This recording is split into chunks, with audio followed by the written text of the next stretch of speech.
नमस्कार मु बल्लभ चरण पल्लई ओडिशा न्यूज लाइव को स्वागत करुच्ची।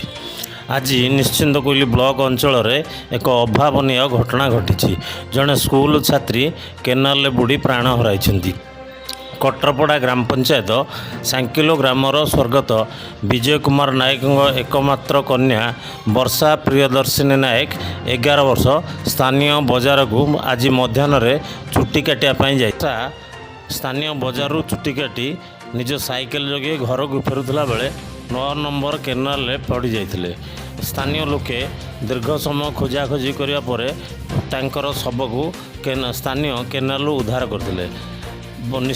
शारदा प्रसाद महांती साइकेल चल सेलून को चुटी काटा जाता प्राय 12टा 12:30 भितर तापर से घर को फेरी नाला।